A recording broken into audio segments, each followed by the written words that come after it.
सदा प्रेम भरोसा गर्छु उनकै सामु हिँड्नेछु सब अर्पन्छु सब अर्पन्छु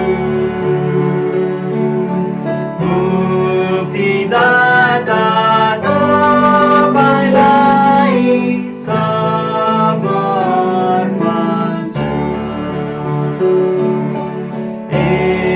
येशूलाई म सब अर्पन्छु झुक्छु उनकै चरणमा संसारिक इच्छा म छोड्छु अब लिनुहोस् मलाई सब अर्पन्छु सब अर्पन्छु मुक्तिदाता तपाईँलाई सब अर्पन्छु येशूलाई म सब अर्पन्छु मलाई पुरै लिनुहोस् यसै साथ म जान्न सकूँ क्रिस्टु मेरो म क्रिस्टु सब अर्पन्छु सब अर्पन्छु मुक्तिदाता तपाईँलाई सब अर्पन्छु येशूलाई म सब अर्पन्छु आफैलाई म चढाउँछु प्रेम र सामर्थ्यले बढोस् स्वर्ग आशिष बर्षाउनुहोस् सब अर्पन्छु सब अर्पन्छु मुक्तिदाता तपाईँलाई सब अर्पन्छु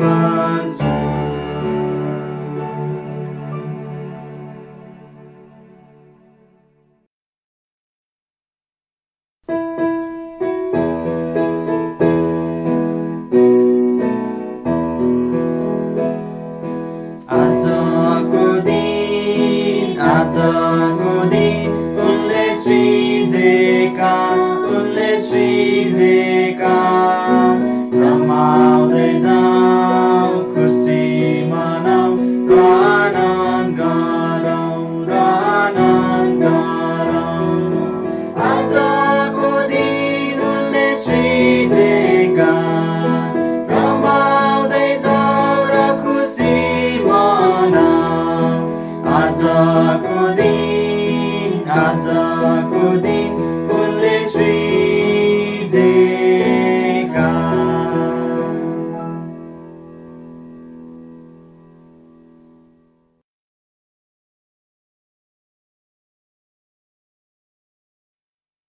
सबै प्रभुका जनहरूलाई जय मसीह। सूचना तथा प्रार्थनाका विषयहरू। जुन महिनाको नयाँ प्रार्थनाको सूचीहरू तपाईँ यस मण्डलीका सदस्यहरूलाई इमेल र भाइबर मार्फत पठाएका छौँ। यस महिनाको नयाँ प्रार्थनाको सूचीहरूमा रहेका प्रार्थना अनुरोधहरूलाई आफ्नो व्यक्तिगत र पारिवारिक प्रार्थनामा सम्झना गर्नुहुन अनुरोध छ। यदि तपाईहरूको केही प्रार्थना अनुरोध छ भने कृपया चर्चको फोन वा एसएमएस र इमेल मार्फत आफ्नो प्रार्थना अनुरोध पठाउन सक्नुहुनेछ। कोरोना भाइरसको महामारीको समयमा चर्चका सबै सदस्यहरूको सुस्वास्थ्य तथा खाँचोहरूको निम्ति प्रार्थना गरौँ। विश्वभरि रहेका बाइबलीय चर्चहरू तथा मिसनरी परिवारहरूको निम्ति प्रार्थना गरौँ। जोनाथन र रेचल लियोन्स परिवारको निम्ति प्रार्थना गरौँ।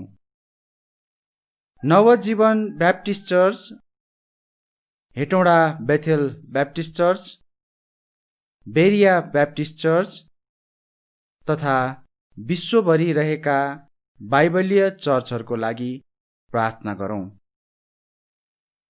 कोरोना भाइरसको कारण विश्वभरि देखिएको समस्याहरूको निम्ति प्रार्थना गरौँ। नेपाल देशको निम्ति प्रार्थना गरौँ। धन्यवादका विषयहरू: अनलाइन र अन्य तरिकाबाट भेटीहरू उपलब्ध गराउनु भएकोमा तपाईहरूलाई धन्यवाद। अनलाइन सेवाको निम्ति प्रार्थना गर्नुहुने र उत्साह दिनुहुने मित्रहरूलाई धन्यवाद। यस हप्ताको निम्ति नयाँ पद हप्ता 25 वचनको विशुद्ध दूतको तृष्णा गर। पहिलो पत्रुस 2 अध्यायको 2 पद।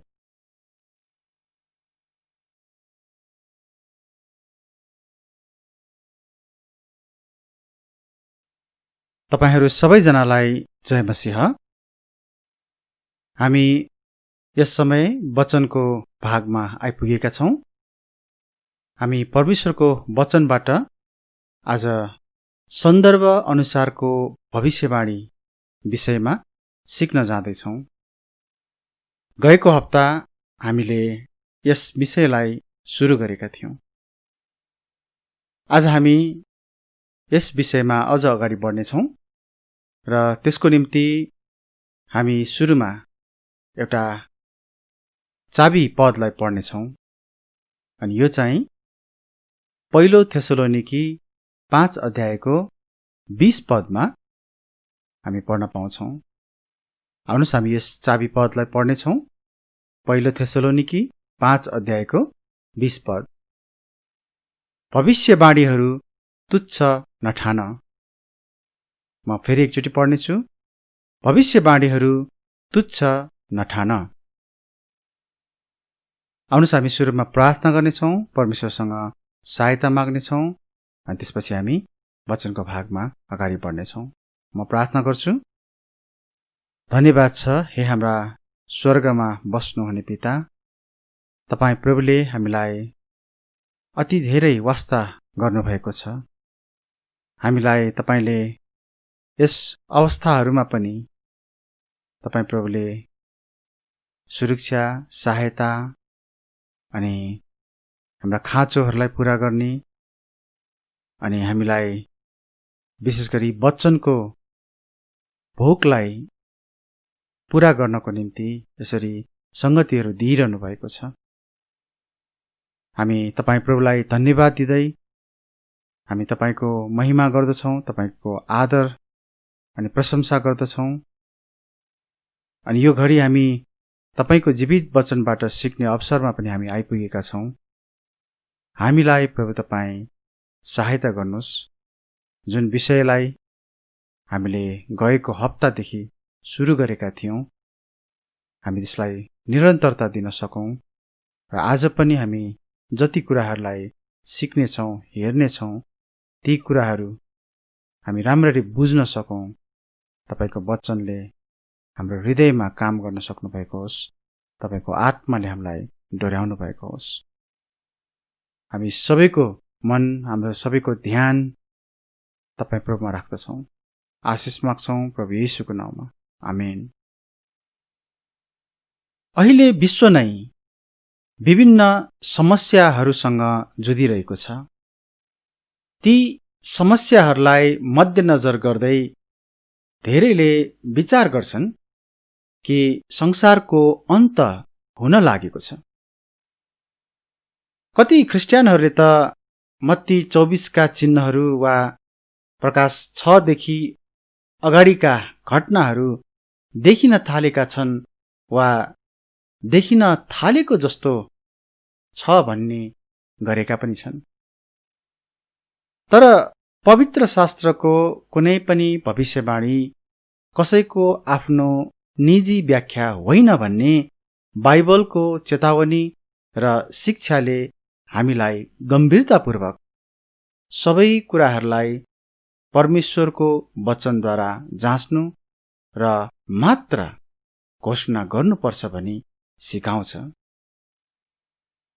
भविष्यवाणीहरूको व्याख्या गर्न सन्दर्भलाई पहिलो प्राथमिकतामा राख्नु एउटा महत्त्वपूर्ण नियम हो। बाइबल भविष्यवाणीलाई व्याख्या गर्न सन्दर्भ ज्यादै महत्त्वपूर्ण छ। सन्दर्भभन्दा बाहिरको पद सो इच्छाको जाहिरी मात्र हो।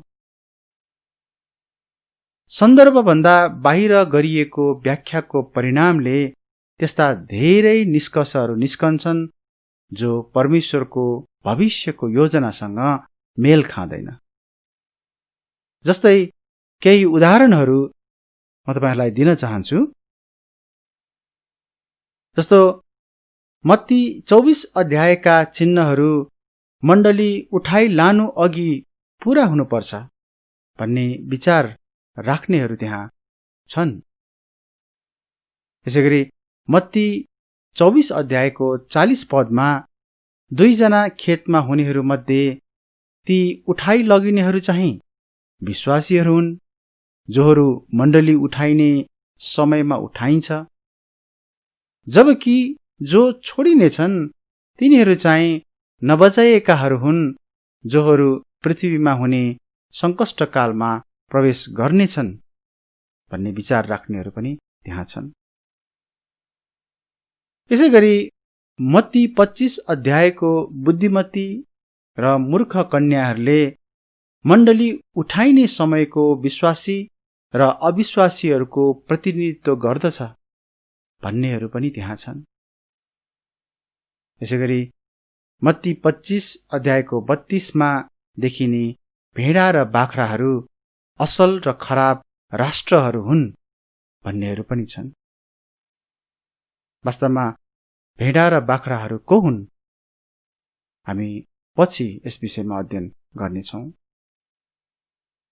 धेरै जनाले यी कुराहरू मध्ये कुनै एउटा वा त्योभन्दा बढीलाई चाहिँ स्वीकारेका छन्, त्यसलाई प्रचार गरेका छन्, त्यसलाई सिकाउने गरेका छन्। आज यही अन्योल र गलत परिभाषाले गर्दा त्यहाँ भविष्यवाणीहरूको सम्बन्धमा, भविष्यमा हुने घटनाहरूको सम्बन्धमा ठूलो समस्या भएको छ। यी कुनै पनि भनाइहरूमा कसरी विश्वास गर्न सकिन्न भन्ने कुरालाई हामी यस अध्ययनमा हेरिरहेका छौँ। हामीले गएको हप्ता यो विषयमा हेर्यौं, हामी आउने हप्ताहरूमा पनि अझै निरन्तर रूपमा यस विषयमा अध्ययन गर्ने नै छौँ। तपाईले यसपछिका भागहरूमा सन्दर्भ अनुसारको भविष्यवाणीलाई अझ प्रष्टसँग बुझ्दै जान थाल्नुहुनेछ।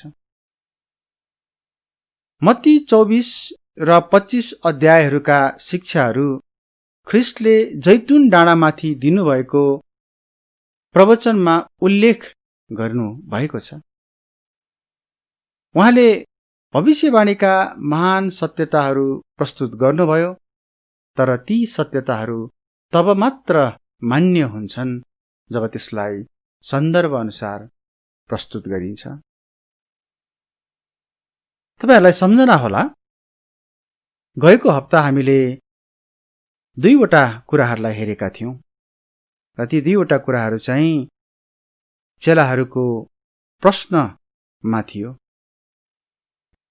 एउटा बुदा यी कुराहरू कहिले हुनेछन् चेलाहरूले प्रश्न गरेका थिए, अनि दोस्रो बुदाको रूपमा हामीले चेलाहरूको अर्को प्रश्नलाई हेरेका थियौं, तपाईको आगमनको चिन्ह के हुनेछ? आज हामी दुईवटा अर्को बुदालाई हेर्न जाँदैछौं र ती दुईवटा बुदाहरूलाई हामीले हेर्दा गएको हप्ताहरूमा जसरी हामीले सन्दर्भलाई मुख्य केन्द्रमा राख्यौं, त्यसरी नै आजका बुदाहरूलाई पनि हामी सन्दर्भमा केन्द्रित भएर हामी हेर्न जाँदैछौं। आउनुस्, म सुरु गर्नेछु। हाम्रो आजको पहिलो बुदा पीडाहरूका सुरु। मत्ती 24 अध्यायको 4 पददेखि 8 पदसम्म हामीले पढ्छौं भने त्यहाँ पीडाहरूका सुरु भन्ने कुरालाई पढ्न पाउँछौं। पहिला म यस पदलाई पढ्नेछु र त्यसपछि हामी यस विषयमा अझ गहिरिएर हेर्नेछौं। म पढ्नेछु यो पदलाई, मत्ती 24 अध्यायको 4 पददेखि 8 पदसम्म। अनि येशूले तिनीहरूलाई जवाफ दिएर भन्नुभयो, होशियार बस, कसैले तिमीलाई धोकामा नपारोस्, किनकि धेरैजना म ख्रीष्ट हुँ भन्दै मेरो नाममा आउनेछन् र धेरैलाई धोका दिनेछन्। अनि तिमीहरूले लडाईहरू र लडाईहरूका होहल्लाहरू सुन्नेछौ। हेर, तिमीहरू नआत्त्यौ, किनकि यी सबै कुराहरू हुनै पर्छ, तर अन्त अझै हुने छैन। किनभने जाति जातिको विरोधमा उठ्नेछ र राज्य राज्यको विरोधमा, अनि ठाउँ ठाउँमा अनिकाल, महामारी र भुइँचालाहरू हुनेछन्, तर यी सबै पीडाहरूका सुरु हुन्। यस खण्डको अन्तिम वाक्यलाई याद गर्नुस् त। यहाँ भनेको छ, तर यी सबै पीडाहरूका सुरु हुन्। यी पदहरूमा उद्धरण गरिएका चिन्हहरू ख्रीष्टले आफ्नो दुलहीलाई लिन आउनुहुने भन्दा अघि पूरा हुनुपर्छ भनेर सिकाउनेहरू त्यहाँ धेरै छन्। तर तथ्य यो हो कि यी समस्याहरूमध्ये धेरै जसो अहिले नै भइरहेका छन्, तर तीहरू मण्डली उठाई लगिने घटनालाई बताउने सन्देशवाहकहरू भने होइनन्। यहाँ मैले भन्न खोजेको कुरा चाहिँ, हामीले भर्खरै जुन मत्ती 24 अध्यायको 4 पददेखि 8 पदसम्म हामीले पढेको पदहरूमा त्यहाँ घटिरहेका घटनाहरू ती हेर्दा वर्तमान समयमा घटिरहेका घटनाहरू जस्तै देखिन सक्छ।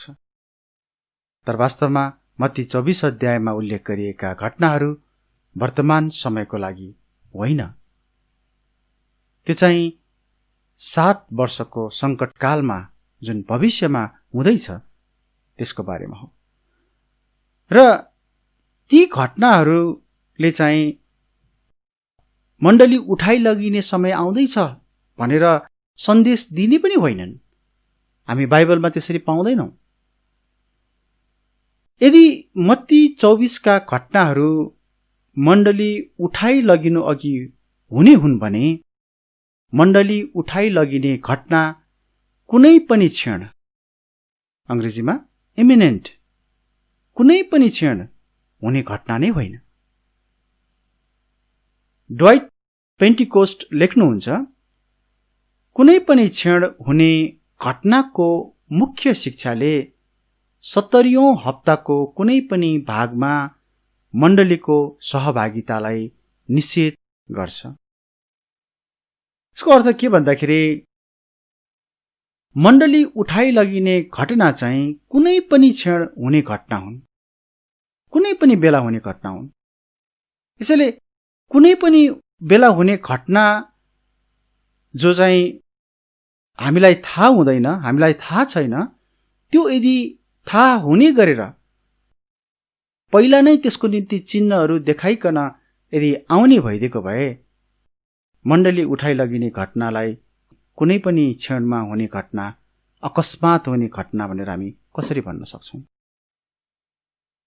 यसैले मत्ती 24 अध्यायमा हुने घटनाहरू चाहिँ मण्डली उठाइ लगिने घटनाको निम्ति पहिल्यै देखाइएको चिन्ह होइन। 70औं हप्ता भन्नाले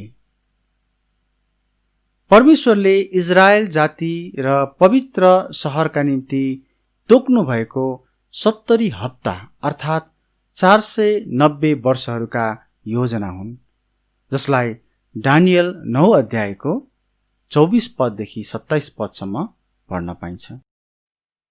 यस समयावधिको 69 हप्ता अर्थात् 483 वर्षहरू समाप्त भइसकेका छन्।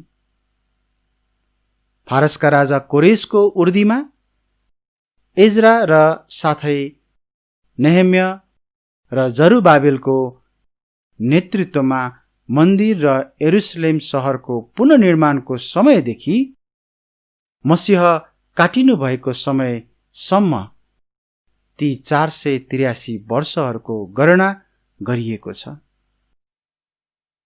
र ती भइसकेका छन्। तर परमेश्वरको इजरायल जातिसँग 1 हप्ता अर्थात् 7 वर्षको योजना बाँकी छ। यही 7 वर्षहरू नै भविष्यमा यस पृथ्वीमा हुने 7 वर्षहरूको संकटकाल हो। मत्ती 24 का घटनाहरू उहाँको दोस्रो आगमन अघि पूरा हुनेछन्, जसलाई ख्रीष्टको प्रकाश पनि भनिन्छ। यस सत्यतालाई पक्रन हामीमा परमेश्वरको भविष्यको समय तालिकामा रहेका घटनाक्रमहरूको स्पष्ट बुझाइ हुनुपर्छ। तपाईहरूले यहाँ देखाइएको यस समय क्रमलाई एकचोटि ध्यान दिएर हेर्नुहोस्। यहाँनिर दानियलको 70औं हप्ताको एउटा कालखण्डलाई प्रस्तुत गरिएको छ। निश्चय नै त्यहाँ अबको सबैभन्दा ठूलो घटना त्यो चाहिँ मण्डली उठाइ लगिने घटना हो।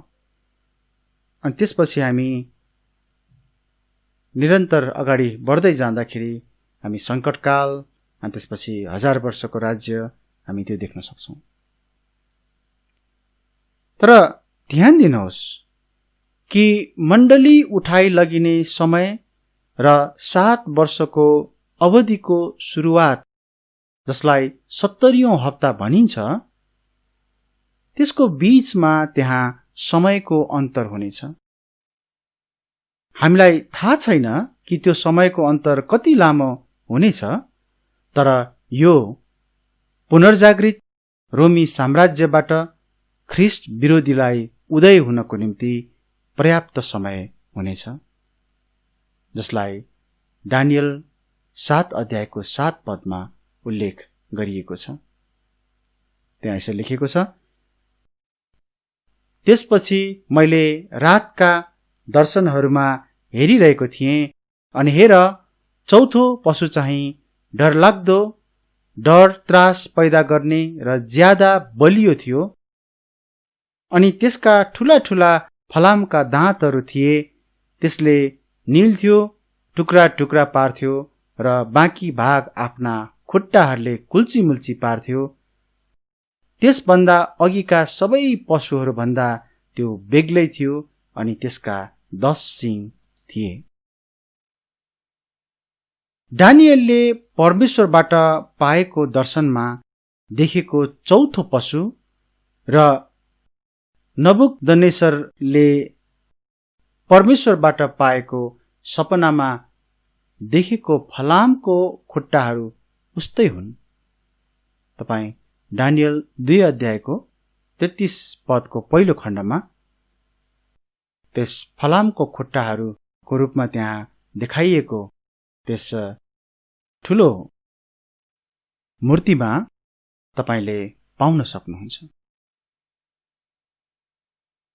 चौथो पशु र फलामको खुट्टाहरूले पुरानो रोमी साम्राज्यको प्रतिनिधित्व गर्दछ।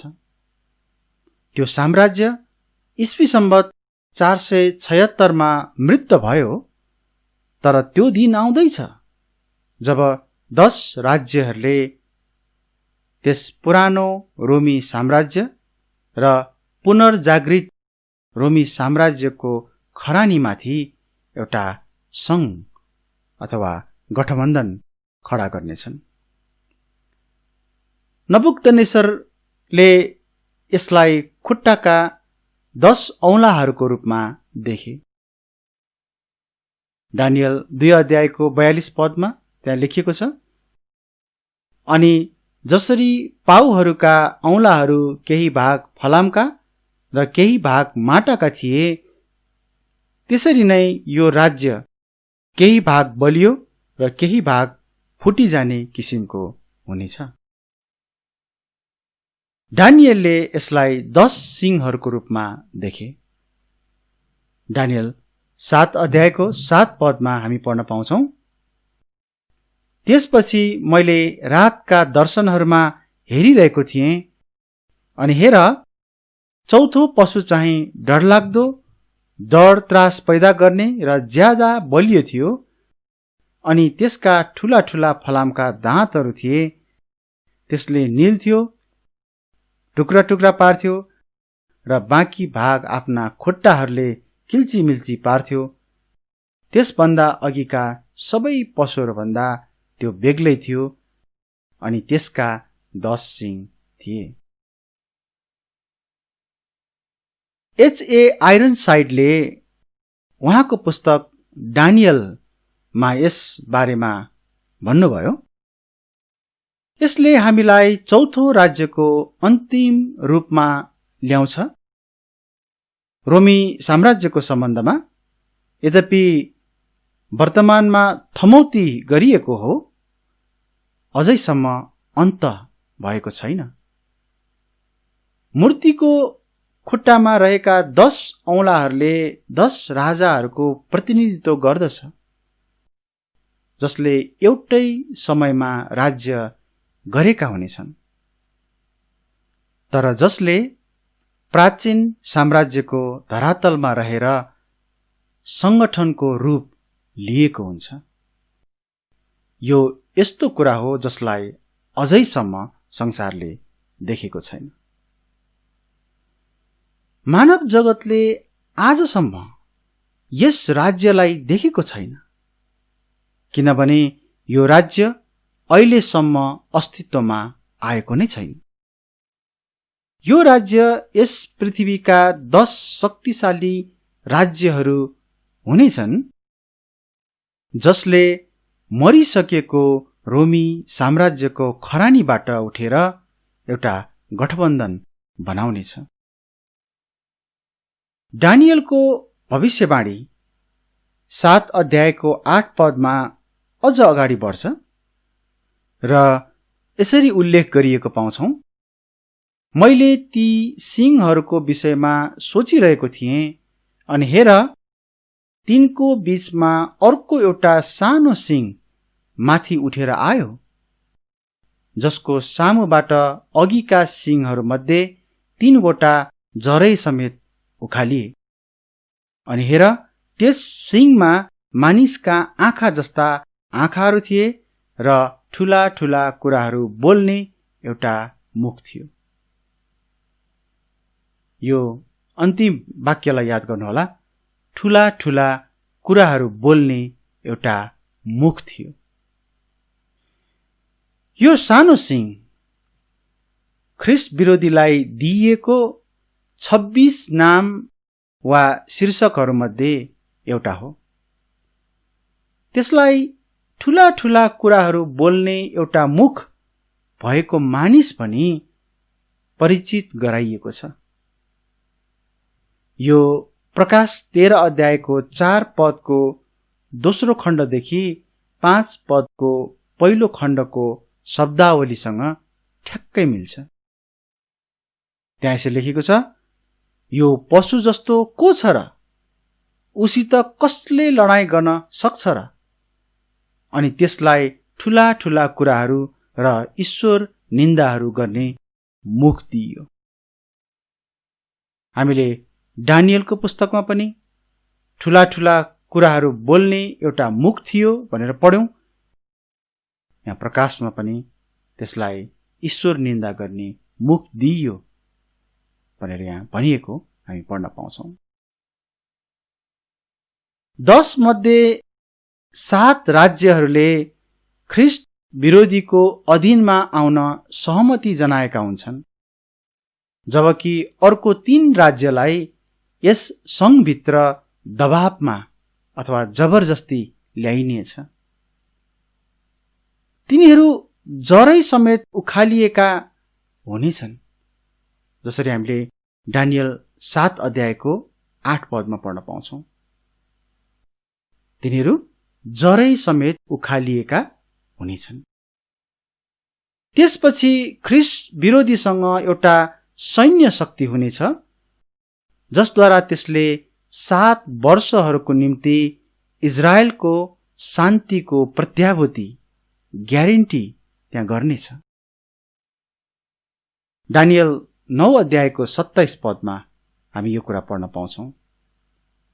त्यहाँ यस्तो लेखेको छ, दानियल 9 अध्यायको 27 पदमा, अनि 1 हप्ताका निम्ति त्यसले धेरैसँग एउटा बाचा पक्का गर्नेछ, अनि त्यस हप्ताको बीचैमा त्यसले बलिदान र भेटी बन्द गरिदिनेछ, अनि सर्वनाश नभएसम्म त्यो उजाड पार्ने चाहिँ घृणित वस्तुहरू रूपी पखेटामाथि आउनेछ, अनि जे तोकिएको छ त्यो त्यस उजाड पार्नेमाथि खन्याइनेछ।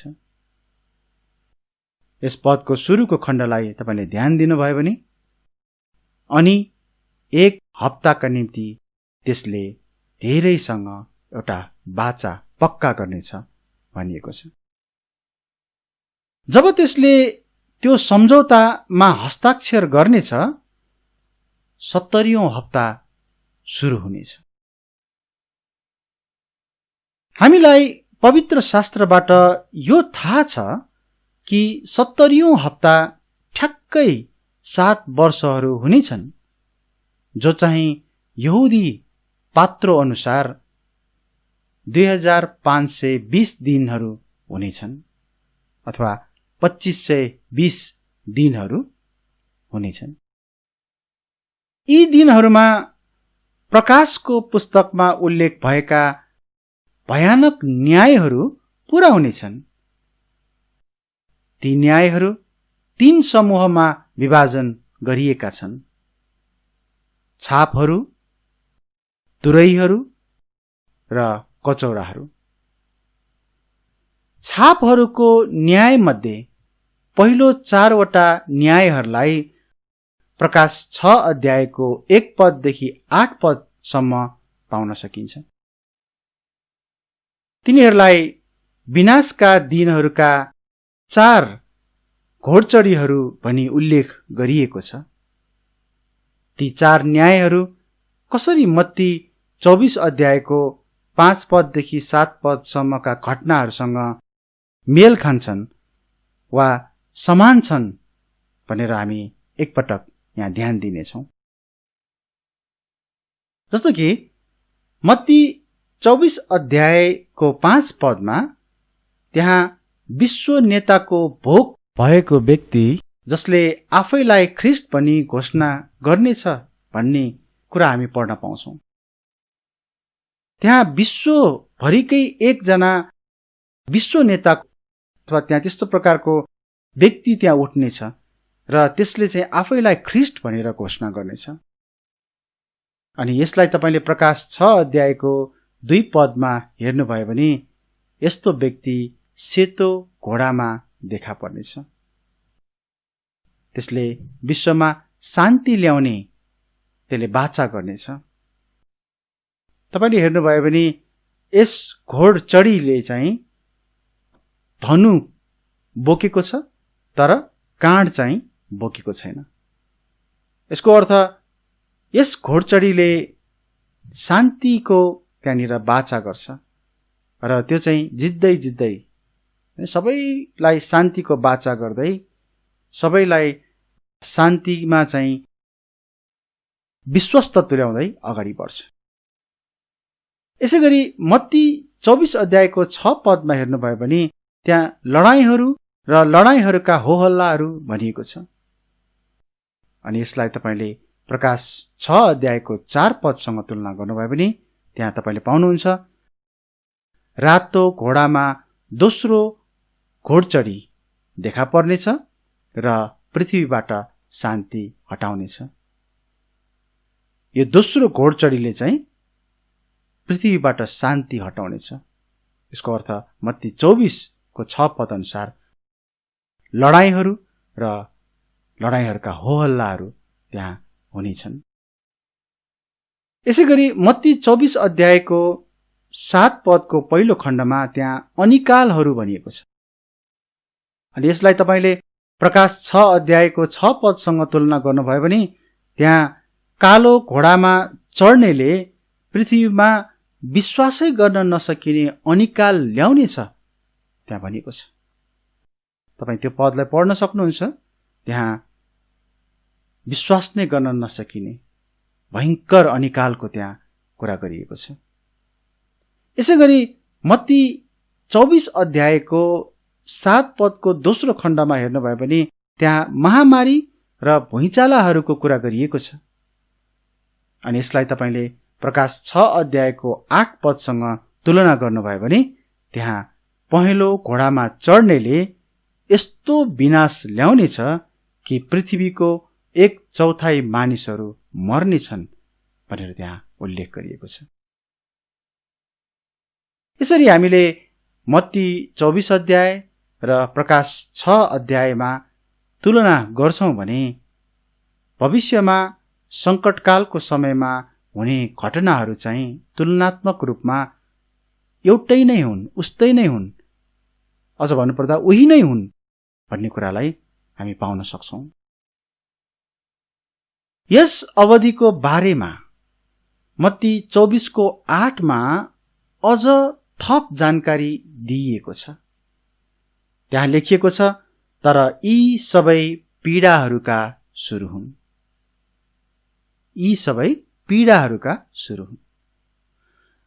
अधिकांश बाइबल टिप्पणीकारहरूले 70औं हप्ताको पहिलो आधा भागलाई पीडाहरूका सुरु भनी उल्लेख गरेका छन्।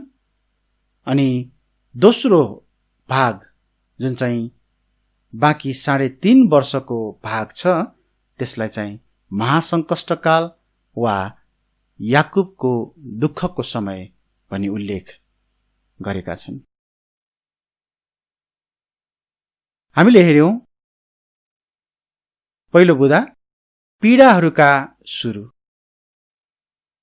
हामी यस बुँदामा के देख्न सक्छौं त भन्दा मण्डली उठाई लगिएपछि त्यहाँनिर केही समयको अन्तराल पछि, हामीलाई थाहा छैन कति समय हो, तर त्यो समयपछि त्यहाँनिर 7 वर्षको संकटकालको सुरुवात हुनेछ र त्यो चाहिँ पीडाहरूका सुरु हुन् जुन चाहिँ मत्ती 24 अध्यायमा हामी पाउन सक्छौं र प्रकाशको 6 अध्यायमा हामी त्यो सुरुवातलाई देख्न सक्छौं। हामी त्यो कुरा यस बुँदामा हेर्न पाएका छौं। अब दोस्रो बुँदा अन्तसम्म सहन्छ। मत्ती 24 अध्यायको 9 पददेखि 13 पदसम्म हामी पढ्नेछौं सुरुमा, अनि त्यसपछि यस बुँदालाई अझ राम्ररी हेर्नेछौं। मत्ती 24 को 9 देखि 13 सम्म यस्तो लेखिएको छ, तब तिनीहरूले संकष्टका निम्ति तिमीहरूलाई सुम्पिदिनेछन् र तिमीहरूलाई मार्नेछन्, अनि मेरो नामको कारणले सबै जातिहरूद्वारा तिमीहरू घृणा गरिनेछौ। अनि तब धेरैले ठेस खानेछन् अनि एक अर्कालाई विश्वासघात गर्नेछन् र एक अर्कालाई घृणा गर्नेछन्। अनि अनेकौं झुटा भविष्यवक्ताहरू खडा हुनेछन् र धेरैलाई बहकाउनेछन्। अनि अधर्म बढेको हुनाले धेरैको प्रेम सेलाउनेछ, तर जसले अन्तसम्म सहन्छ उसैको उद्धार हुनेछ। जसले अन्तसम्म सहन्छ। मैले अगाडि नै उल्लेख गरेको थिएँ कि मत्ती 24 अध्यायको 5 पददेखि 8 पद प्रकाश 6 अध्यायको 1 पददेखि 8 पदसँग मेल खान्छ। दुवै खण्डहरूमा भएका ती पदहरूले 70औं हप्तामा पीडाहरूका सुरुका अवधिका घटनाहरूको बारेमा बोल्दछ। दुवै खण्डमा निम्न पदहरूले महासङ्कष्टको बारेमा उल्लेख गरेका छन्। म दुईटा पदहरूलाई तुलना गर्नेछु, तपाईँ आफैले यहाँ देख्न सक्नुहुन्छ। मत्ती 24 अध्यायको 9 पदमा त्यहाँ यस्तो भनेको छ, तर तिनीहरूले सङ्कष्टका निम्ति तिमीहरूलाई सुम्पिदिनेछन् र तिमीहरूलाई मार्नेछन्, अनि मेरो नामको कारणले सबै जातिहरूद्वारा तिमीहरू घृणा गरिनेछौ। अब यसलाई प्रकाश 6 अध्यायको 9 पदसँग तुलना गर्नुहोस् न। म पढ्नेछु। त्यहाँ यस्तो लेखेको छ, अनि जब उहाँले 5औं छाप खोल्नुभयो तब मैले वेदीको मन्तिर तिनीहरूका प्राणहरू देखेँ, जो चाहिँ परमेश्वरको वचन र तिनीहरूले कायम राखेका गवाहीका कारणले मारिएका थिए। यहाँनिर हामी तुलना गरेर हेर्छौं भने मत्ती 24 को 9 पद अनि प्रकाश 6 को 9 पदमा त्यहाँनिर सङ्कष्टको समयमा मारिने परमेश्वरका जनहरूको बारेमा उल्लेख गरिएको छ। दुवै तथ्याङ्कहरूमा पीडाहरूको सुरुबाट महासङ्कष्टतर्फ जाँदा दृश्य बदलिएको छ। ओहो, कस्तो सङ्कष्ट त्यहाँ हुनेछ। सङ्कष्टकालका पवित्र जनहरूलाई घृणा गरिनेछ, सङ्कष्टका निम्ति सुम्पिनेछ र मारिनेछ। यहाँसम्म कि नबचाइएकाहरूको माझमा समेत धोका, घृणा र प्रशस्तै अधर्महरू हुनेछन्। मत्ती 24 को 13 लाई एकचोटि ध्यान दिनुहोस् त। तर जसले अन्तसम्म सहन्छ उसैको उद्धार हुनेछ, यहाँ त्यसरी भनेको छ। तर एकछिन, जसले अन्तसम्म सहन्छ उसैको उद्धार हुनेछ भने येशूले भन्नुभएको कुरामा केही चाखलाग्दो कुरा हेर्नुपर्ने हुन्छ। यहाँ ख्रीष्टले आत्माको उद्धारको कुरा गरिरहनु भएको होइन, वा जसलाई हामीले मुक्ति पनि भन्छौं, यो त्यो उद्धारको कुरा होइन। किन त? किनभने एक व्यक्तिले सहेर उद्धार पाउने होइन। यस पदमा जसले अन्तसम्म सहन्छ भनेको छ, तर एक व्यक्तिले सहेर उद्धार पाउने होइन। उ त क्रुसमा टाँगिएको परमेश्वरको थुमाको रगतद्वारा शुद्ध पारिएर उद्धार पाएको हुन्छ। अर्थात् कुनै व्यक्तिले दुःख र कष्ट सहेर, पीडा सहेर उद्धार पाउने होइन, तर एक व्यक्तिले चाहिँ येशू ख्रीष्टलाई उसको पापको निम्ति मर्नु भएको, गाडिनु भएको अनि तेस्रो दिनमा बौरेर उठ्नु भएको भनेर स्वीकार गर्दा उसले उद्धार पाउने हो।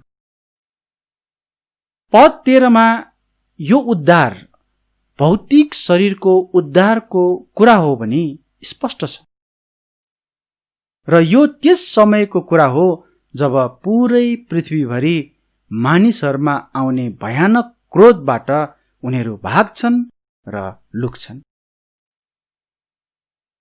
येशूले अझै बढी पद 22 मा भन्नुहुन्छ, अनि ती दिन नघटाइएका भए कुनै प्राणी बाँच्ने थिएन, तर चुनिएकाहरूका निम्ति ती दिन घटाइनेछन्। फेरि एकपटक ध्यान दिनुहोस् कि यहाँ उहाँले शरीरको उद्धारको कुरा गरिरहनु भएको हामी पाउँछौं। यसुले के भन्दै हुनुहुन्छ भन्ने कुरा बुझ्न तब सजिलो हुन्छ जब हामीले छाप, तुरही र कचौराको न्यायहरूबाट मर्नेहरूको संख्याको हिसाब निकाल्न सक्छौं।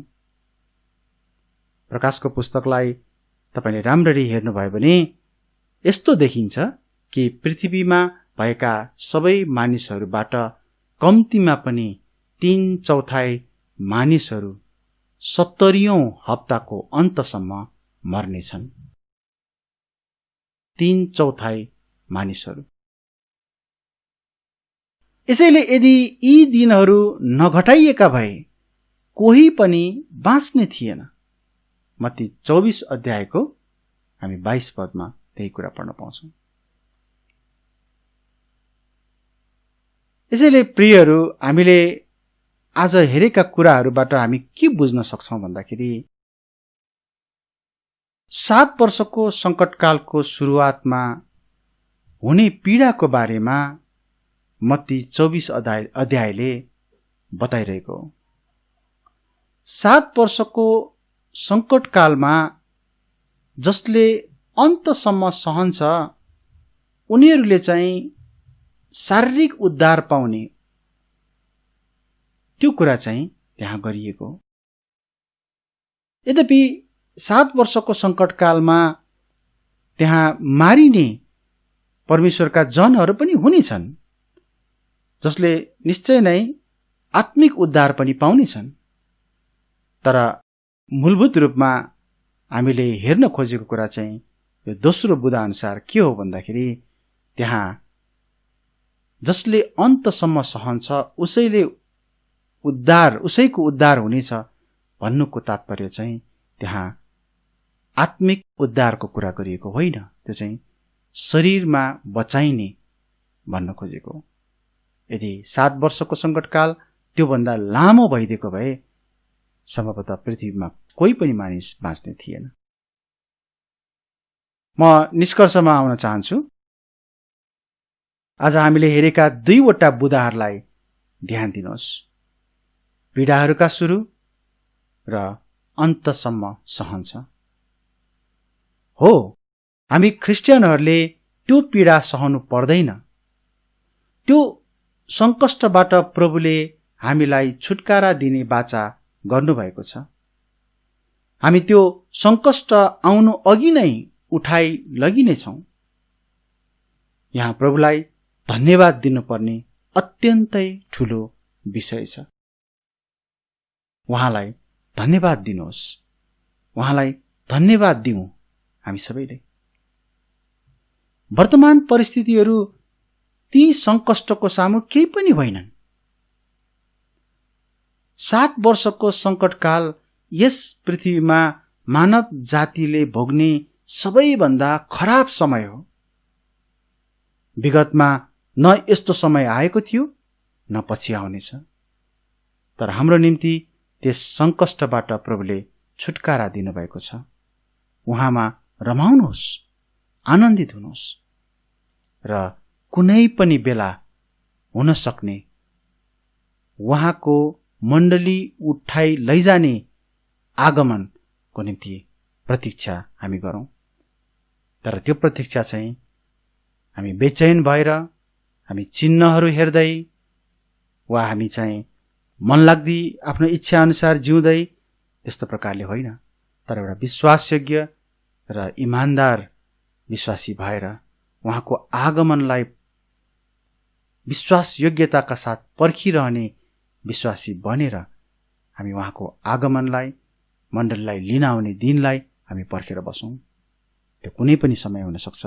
हामी जुनसुकै समयको लागि भए पनि तयार रहन सकौं। आउनुहोस् म प्रार्थना गर्छु। धन्यवाद छ परमेश्वर पिता, तपाईको वचन धेरै स्पष्ट छ। जब हामी ध्यान दिएर पढ्छौं हामी त्यहाँ उल्लेखित कुराहरूलाई तपाईको सहायतामा हामी बुझ्न सक्छौं। प्रभु, हामी अन्योलमा रहन चाहन्नौ। जति अन्योल यो संसारमा अहिले धेरै मानिसहरूको माझमा छ। कि मत्ती 24 अनि प्रकाश 6 पछिका घटनाहरू चाहिँ वर्तमान समयमा देखिएको वा देखिरहेको जस्तो छ भनेर आकलन गर्ने, विचार गर्ने, तर वास्तवमा त्यो होइन। यदि ती घटनाहरू अहिले भइरहेका भए धेरै सजिलो खालको घटनाहरू भइरहेका रहेछन् भनेर हामीले बुझ्न पर्ने हुन्छ। किनकि सङ्कटकालको समयमा हुने कष्टहरूको जो बयान छ त्यो त अहिले हामीले देखिरहेका कष्टहरू त्यो त केही पनि होइन। यो त साह्रै सामान्य छ। अनि हामी बुझ्छौँ कि वास्तवमा अहिलेको घटना परिघटनाहरू, अहिलेको गाह्रो अवस्थाहरू चाहिँ वास्तवमा हरेक युगमा, हरेक समयमा मानिसको पापको कारणले गर्दाखेरि भइरहने, चलिरहने घटनाहरू हुन्। अनि यो चाहिँ तपाईँको मण्डलीलाई लिन आउने आगमनको चिन्ह पनि होइन, किनकि तपाईँले त्यसको निम्ति कुनै चिन्ह दिनुभएको छैन। हामी त केवल तपाईँको जुनसुकै बेलाको आगमनको प्रतीक्षामा हामी हुनुपर्छ। हामी तयार रहनुपर्छ, जागा रहनुपर्छ। प्रभु, हामीलाई तपाईँ प्रभुले त्यस सङ्कष्टको घडी जो चाहिँ यस पृथ्वीमा आउँदैछ त्यसबाट हामीलाई छुटकारा दिनुभएको छ। हामी तपाईँ प्रभुलाई धन्यवाद भन्दछौँ। हामी सबैजनालाई तपाईँको वचनको सत्यतामा अझ बलियोसँग खडा रहनलाई मद्दत गर्नुहोस् र भ्रम अनि गलत शिक्षाहरूबाट हामी अलग रहन सकौँ। अनि सबभन्दा महत्त्वपूर्ण कुरा, तपाईँ प्रभुले हामीलाई त्यस सङ्कष्टबाट छुटाउनु भएको निम्ति तपाईँलाई धन्यवाद दिन सकौँ, तपाईँलाई हामी महिमा दिन सकौँ। आजको यस भागलाई तपाईँ प्रभुकै चरणमा राखेर आशिष माग्छौँ प्रभु येशूको नाममा। आमेन।